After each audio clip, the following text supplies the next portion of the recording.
บ่มีอายมันจะเกินรุ่นทันหมดไปแล้ววังวังความรักถูกแทงหลังน้ำตามันเจ็บใจ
แม่จำมาพอค่ะ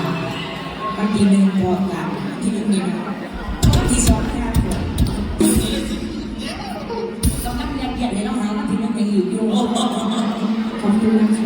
ณพี่นนท์กับคุณแอนอาชีวะขอบคุณนะคะ